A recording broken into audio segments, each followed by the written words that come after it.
Mimi nimehuzunika sana.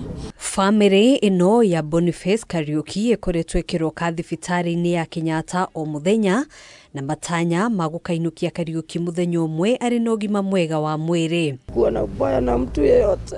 Thutha wa ripoti ya muthenya wa ira kuma kuri madagitari makiuga hakiri cia Kariuki ni irarikitie gukua, umuthi family no irokire thibitari-ini iri na ngoro ndito, no ona matacokete mucii mamukira thimu kumamenyithia ati Kariuki ni ahuruka. Saa 9:15 tumepigiwa simu tukaambiwa Boniface amepumzika.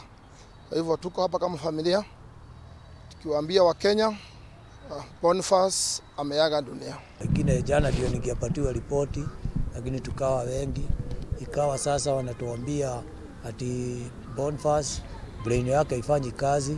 Sasa hata tulitoka hapa tukijua huyo hayuko.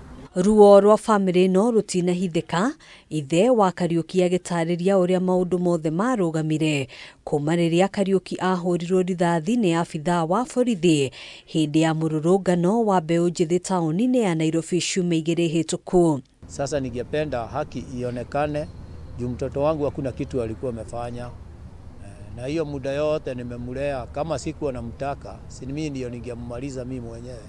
Vile tu sisi tutasema tumemwachia Mungu tu.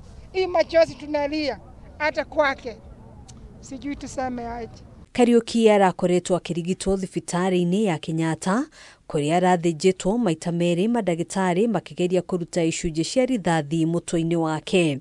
Mimi nakujaga na shida huku, natoka huku, naenda hata uzigizi ziraragi ya kutosha, hata sagina naraga kwa gari.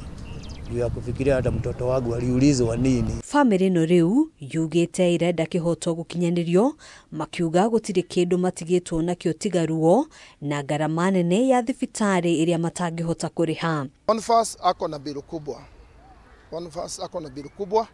Kwa hivyo tunaomba Wakenya wasaidie baba yake Mr. Kariuki ili tuweze kumtoa hapa ili akapumzike. Tunapatia pay bill number 76 82 551. Handu-ini ha Kameme TV, njitagwo Ngina wa Wadurwa.